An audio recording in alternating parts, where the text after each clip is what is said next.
and I'm gonna start at the very beginning, um, with the first act of the film, which to me was whack as fuck. Uh, I think overall the movie was good, but I feel like the first act felt rushed. Like I said in the beginning, they just kind of throw you in the deep end with it, and they give you just an exposition dump of like where things are when this movie starts. But I think it would have been better to include a montage of Superman's first 3 years being public. But instead they just give it to you in text that you have to read, which the reading part is fine, and what they revealed and how they revealed it in that text I felt like was done well. I just think it would have been better if we got to see it, instead of just having to read about it, because I think it would have added a lot to the stakes of the film and to the characters and their depictions. Specifically, like Lex's hate for Superman. I feel like we could have seen that develop in a montage sequence instead of just him hating him already. And we're like, well, like this is something that I was asking watching it. Like, why does he hate him so much though? Like, it eventually, I kind of gets you to that place, but I kind of wish we would have gotten it, in the beginning if he's already at that place when we start the movie. And then speaking on Lex, the one thing that I didn't like about Lex was that he seemed like a hard ass for most of the movie, which would have been cool. But then he turns out to just be a little bitch by the end of it. And I didn't like that because I feel like Lex Luthor shouldn't be a little bitch. He could be emotional and driven by like his hatred or jealousy of Superman and Clark Kent, depending on how they do it. But he shouldn't be a little bitch. Like he should be strong willed, and he could even have a softer side to him, but I don't think he would ever cry in front of people. Like he just doesn't seem like the type that would do that to me. But this Lex does do that, and that literally made me like him a lot less. And it's crazy because even Jesse Eisenberg's Lex wasn't a bitch like this one was, and that guy was lame as fuck. So it was weird to include that. Like everything else about him was dope though, and like his drive was like crazy. He was on a whole nother level with what he was doing, and the lengths that he went to fuck with Superman. Despite all that though, um, like I said, he was still one of my favorite parts of the movie, and Nicholas Hoult fucking knocked it out of the park with his portrayal. It was maybe just so the writing behind it that kind of dropped it a little bit, and I feel like James Gunn wasn't the right person to make a Superman movie. I think that's the thing that kind of holds the movie down a lot, because the actors all do a phenomenal job, and honestly, I think they enhance what might have been written on the page by like a large margin. And a lot of the ideas are good. It's just the I don't know. Maybe it's the direction, honestly, of the movie. Like maybe the writing is good, but the direction isn't. And the direction is definitely James Gunn in a way that I just don't think works for Superman. One thing about the Daily Planet that was like a little bit unclear to me was how many of the staff already know that Clark is Superman. Because the whole movie, it seemed like only Lois knows, and before there's like a little reveal about that, we don't even know if she knows. But after we get there, we find out that it's just like a little game that they play, Clark and her, at the office, to like Lois is helping him kind of hide that he is, Superman. So they play like they don't like they're not interested or romantically involved with each other, and they're just coworkers. And I did like that. Like their whole dynamic was also perfect. Each one individually was perfect, and their dynamic with each other, their chemistry, was also perfect in the movie. But At the end of the movie, Perry and then Jimmy, in response, make comments that suggest maybe they do know that Clark is Superman. But I don't know if it was just like that Perry thought that Lois was like, fucking Superman, but not that Superman was Clark. But in the moment, I was like, wait, does he know?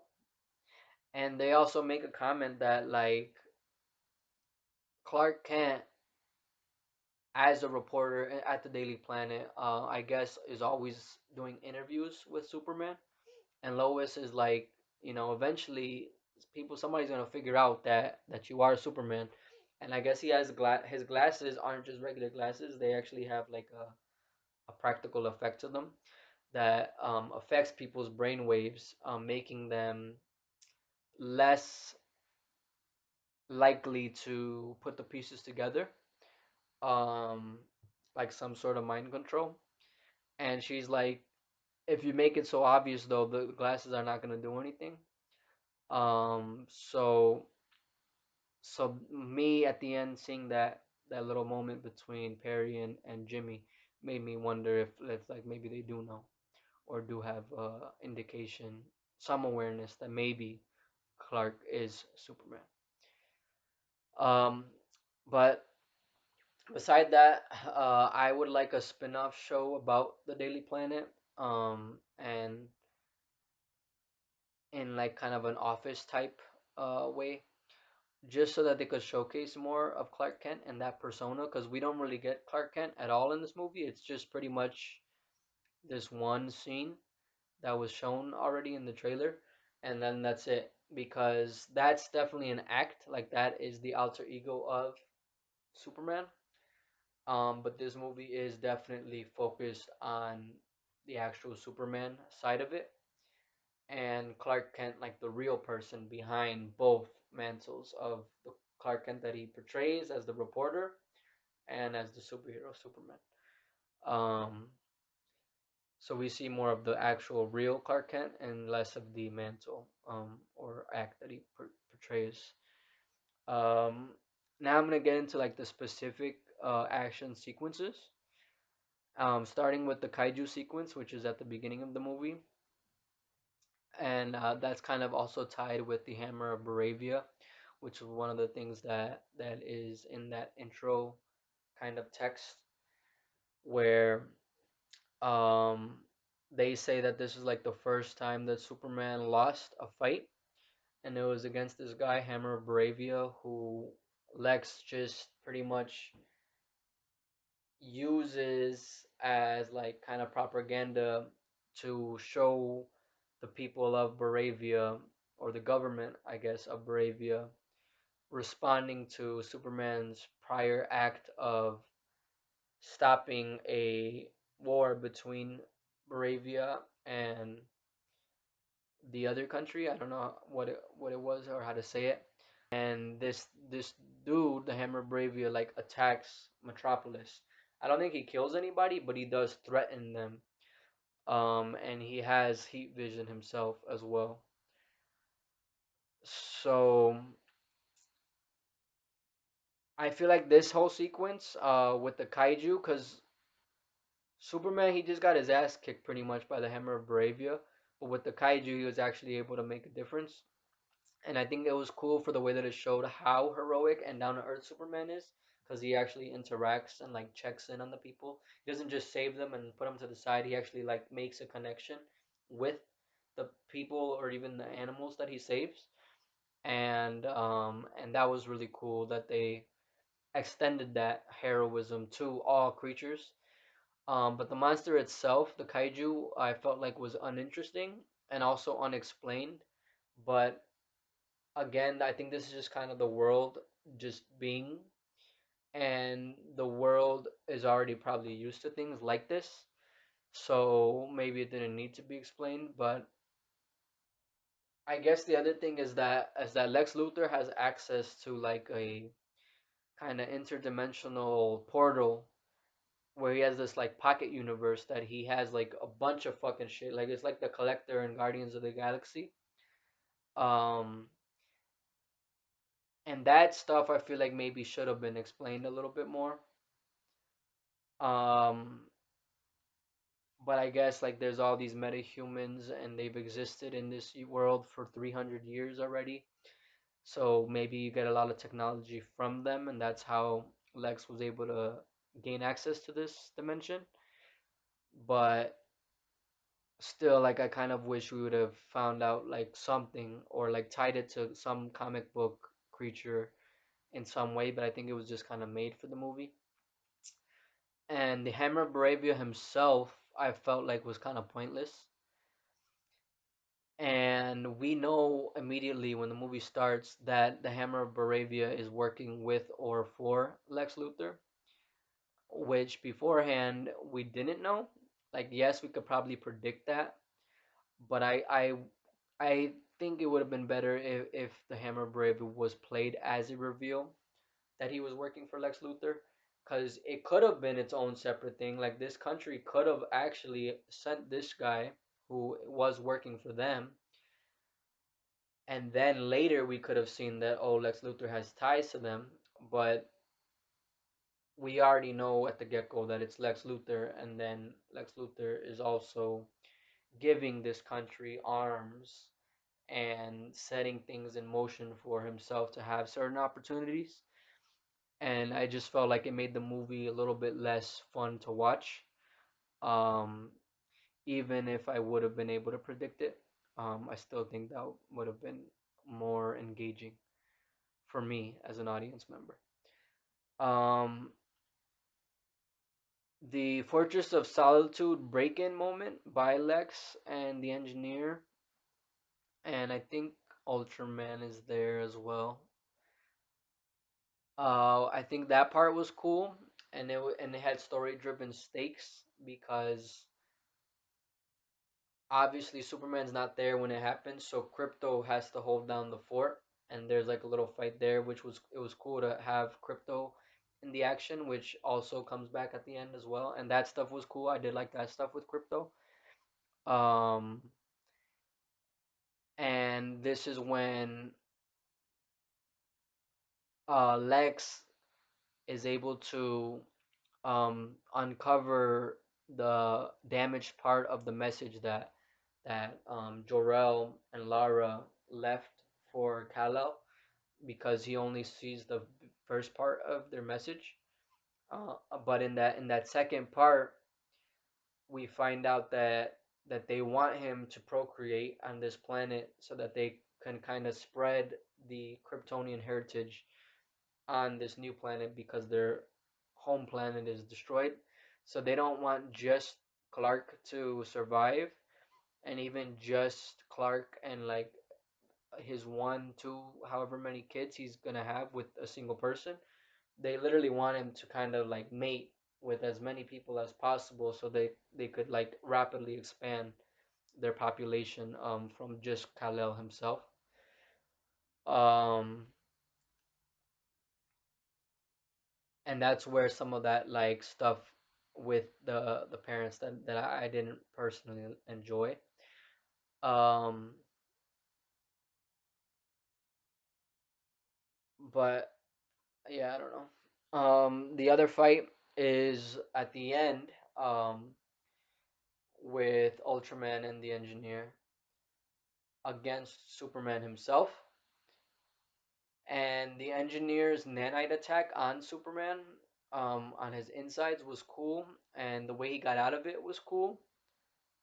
Um, but Ultraman to me was just like a big disappointment. He was played like Black Noir, like comic accurate Black Noir, where he's a Homelander clone. Um, and he even kind of looks like Black Noir too with the with his costume. And Ultraman doesn't look like that in the comics. And he was a clone of Superman, but they didn't really use that. So I felt like that was why he was kind of pointless. And Ultraman was also the one that was wearing the Hammer of Bravia kind of external outfit to make it seem like it was from this country. And I don't know, I just think because Ultraman was a clone in this movie, he should have been used by Lex as a way to frame Superman. But I don't know if he had the ability to speak, because I don't think he ever did speak. And he was like a dumb version who was just a little bit stronger than Kal-El. Um, so that I feel like that would have been better, or he should have just been an actual separate character instead of being a clone. And it would just it just didn't work for me. Like this villain was whack.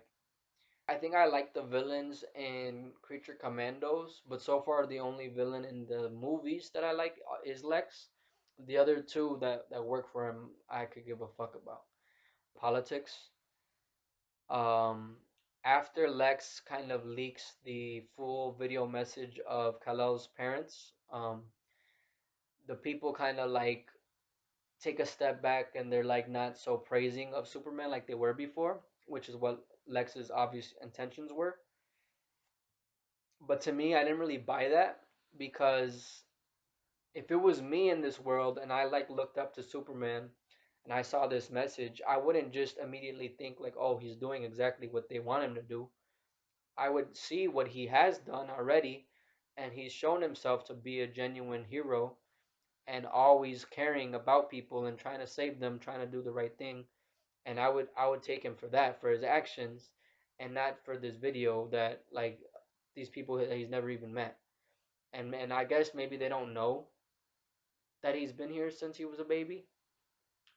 So maybe there's that in it where maybe they think he was sent here, when he just recently came out public. I mean, I don't know. They don't really tell you how much he's told the public about himself. They do say that he was outright like said that he was an alien, which is why they know. But I don't think he said ever how long he told them that he's been on Earth, that he's lived his whole life here. So there could be some of that where they just don't know. So then they start questioning him because he didn't say that. But Superman just kind of lashes out at Lex, like he gets emotional about that because he always looked at this this video of his parents as like something that he really holds close because those are his biological parents and that's all he knows of them. Which I thought that part was touching as like as an orphan story. Um, and then seeing like that there's actually some gray area in them. Obviously, he was hurt by that, but he should have just went out and like made a press conference and told them like that he didn't even see that shit before. But instead, he lashes out at Lex, and that stuff I bought character wise, like I bought it, but just from the outside, like he could have done that a little bit better. Um, and that whole thing about the House of L telling Kal-El to kind of mate with as many people as possible. There's like a joke about him having a secret harem, and Lex makes the argument that Superman, in all of his like good acts on Earth, was grooming the people of Earth so that later he could easily take it over, which is kind of like what Omni Man does in Invincible, and maybe that's kind of where they got that idea from. But I feel like it was played more for laughs, and it could have been an actual really interesting conversation to have because that could be something that an alien species would do. But I also just didn't like the fact of them having this outside thing having potentially like dark intentions for then him to actually be raised by these white people in America to have his actual ideals and making him the hero that he is. Like to me, it just doesn't come across like in a way that is like it just feels off to me in terms of like the kind of implications of it. Like when you think of any kind of immigrant in real life coming to the US because this is where Superman is from, where he lives, where he grew up,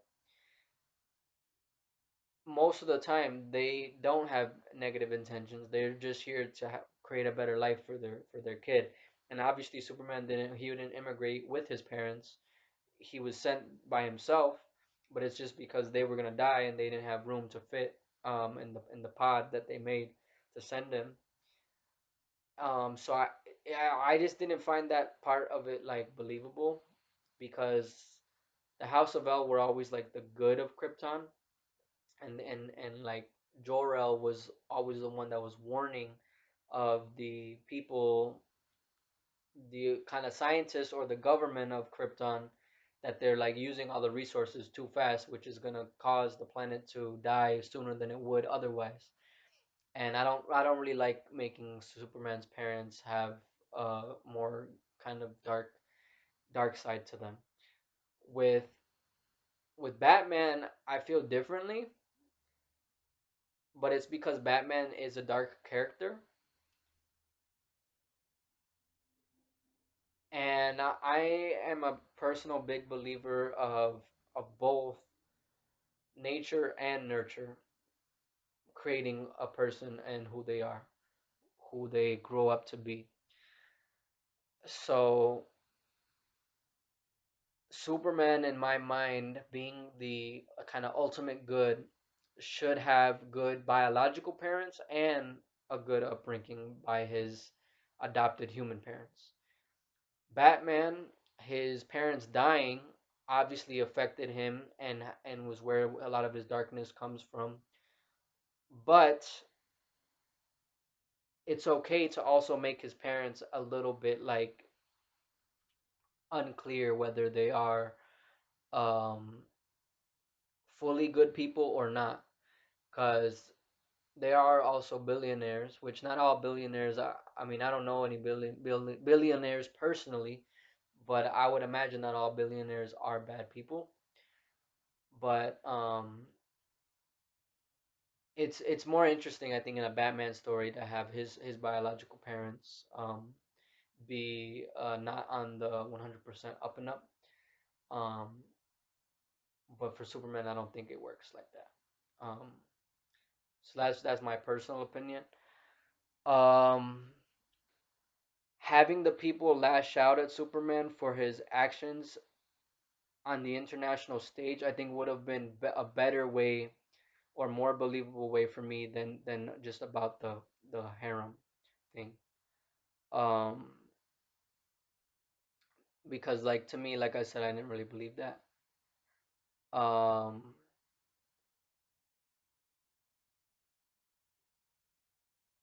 and the media also could have been a little bit more skeptical.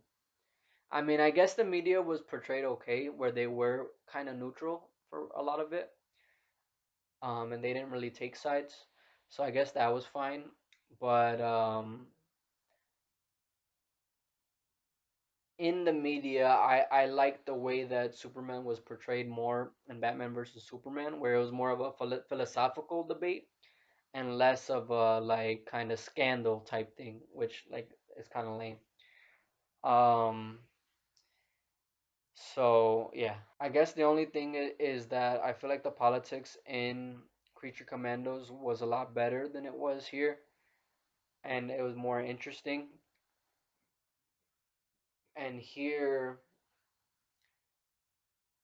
I think in Creature Commandos, it wasn't like a white country, predominantly white country, and then a predominantly non-white country in that conflict, but here it was, and that's why it just felt like off to me for that same kind of way that the depiction of women in this movie felt off to me, where this movie felt like a white savior film, which Superman never was. And as a character, he's not that. Like he's not trying to be a white savior. Like obviously he appears white, Caucasian, but he's doesn't matter like how he looks. He's gonna save no matter like anybody, but because he's specifically saving a country of brown people from like this invading European country, it just gave off like white savior trope to me. So I didn't like that. Oh, the other action sequence that I forgot is Mr. Terrific's action sequence where he goes to Lex's base, which is where they have to get into the kind of parallel reality that I think Superman was trapped there in the moment. I don't know if he got out yet, but they go because they're trying to get him out. Um, and even if he does get out before they get there, they don't know that he's about to get out. Um, Mr. Terrific takes out all of Lex's goons, and like the ones that look like the kind of battle suit that Lex Luthor wears. I don't know. I wasn't sure if those guys were in suits or if they were just drones, like Iron Man suits. But it made them seem later when Superman does like the kind of laser eyes kind of spin, destroying all of them. It made it seem like they were just robots or well yeah, robots, drones. But I'm not sure. Mr. Terrific took out some actual guys on Lex's kind of security team.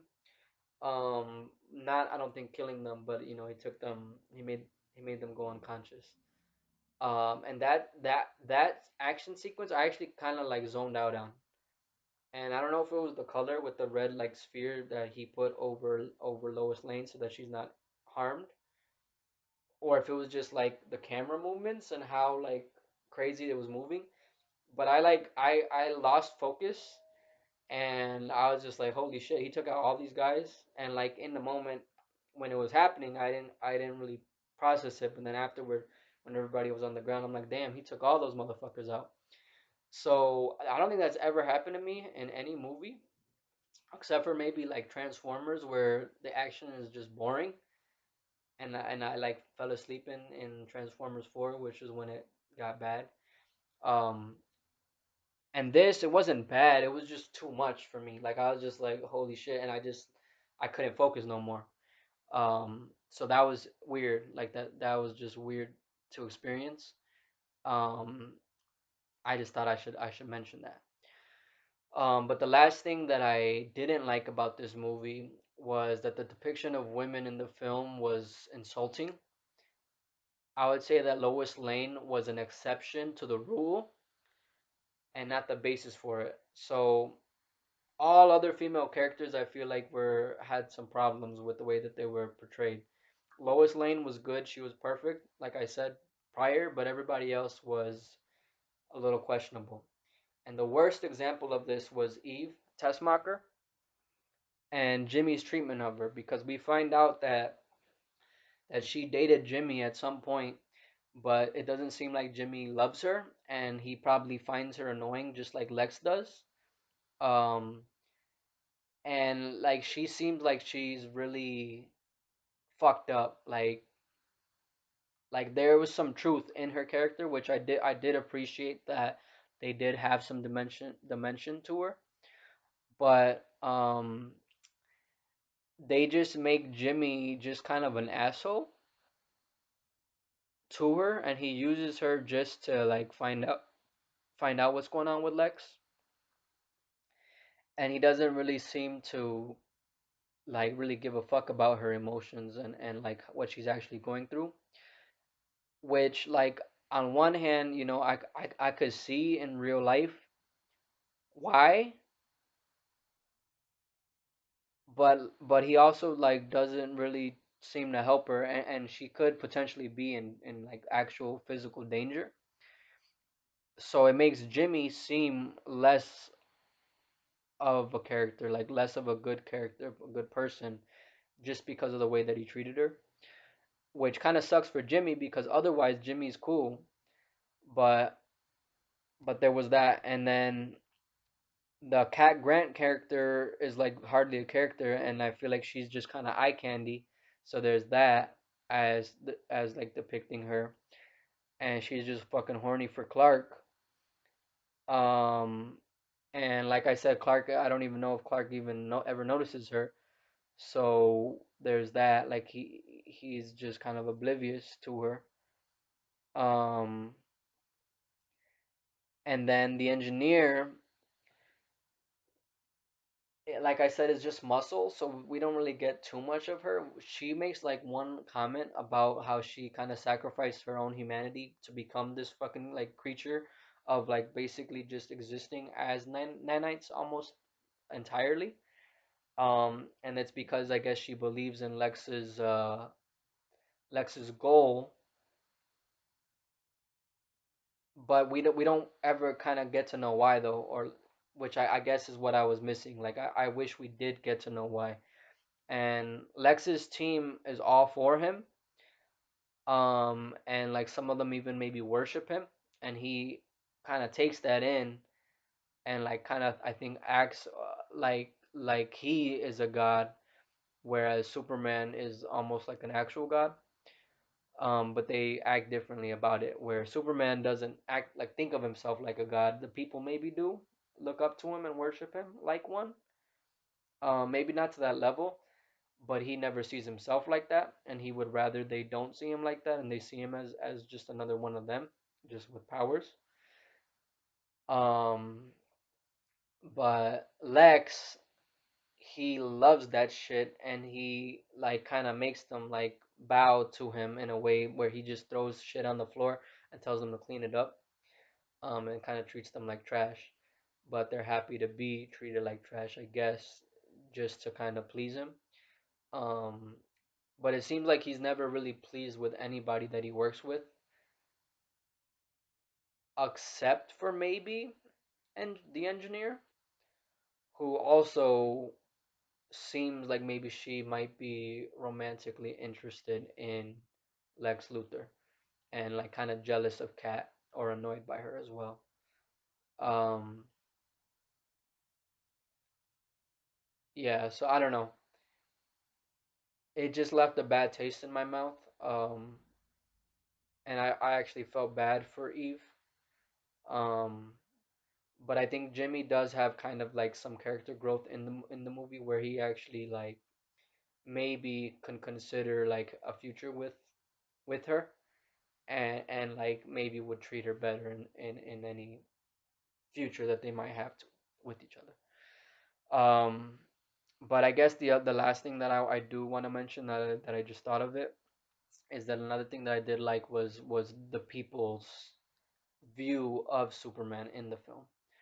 Um, like they really do treat him as a neighbor, as a friend, which I'm assuming is how he treats them, which he does. Like we do see like a small moment, but I think I see it more from the people than from Clark to them. Um, and I like that. Like it kind of brings me back to the Spider-Man New York. You mess with one of us, you mess with all of us type of thing, and that was really cool in those movies, Sam Raimi movies. So I like that.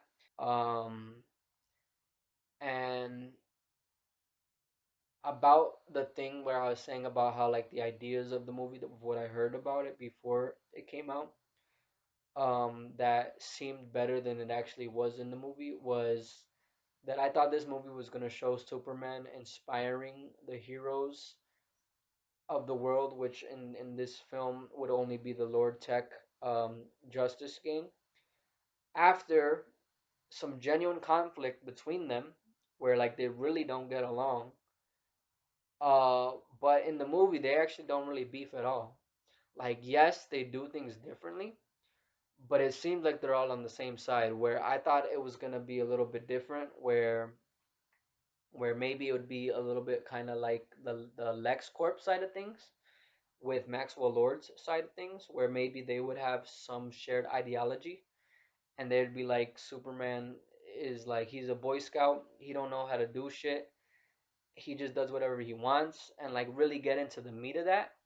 But they don't do that. They're just like they just they go to help, but really Superman's the one doing all the work, and they don't really care about collateral damage, where Superman's the one that's like making sure every single person is taken care of and trying to minimize damage. They just more so like are willing to kill the big creature, the kaiju, because they're part of that fight as well. Um, and Superman doesn't even want to kill that because he sees it and all life as sacred, which I really like that part of Superman in this movie. Um, so yeah, so I was kind of missing some of that stuff. Like I wish there was more with that. And by the end of the movie, it seems like they're all on Superman's side, and there was a little bit of that inspiration, mostly for Hawk Girl, but we don't really see the journey of getting there. It's just like they're not just a little bit different, and then at the end they're like, "Holy shit, this guy's actually really fucking cool." Instead of having it be like they're against him and the way he does things, to, okay, you know what? I could actually follow this guy. He should be the leader of the Justice League. Um, so as we get some more Justice League characters, I hope we do get a little bit more of that. Um, especially if they are like very different, like Martian Manhunter. I don't know that much about. I've seen a little bit of him in the Supergirl show. I don't know if I've seen anything else with him. But he was just a tiny little character in Zack Snyder's Justice League, but that wasn't really like a genuine version of Martian Manhunter, I don't think. Um, so, like I said, if you're a comic book fan, I think you would like this movie, especially if you're a Superman comic book fan. If you're a Superman fan in general, you would probably like this movie. Unless you're like me, where Man of Steel is the kind of first Superman thing that you really liked, because this is a very different type of Superman from Man of Steel. But I think it does have some similar elements to kind of a lot of the previous Superman. Um, and as a film fan or as a casual audience member, you might enjoy this movie, you might not. It just all depends, I guess, on your taste. Um, but for me, I guess I'll end with a score out of 10. I would give it a 7.5 out of 10.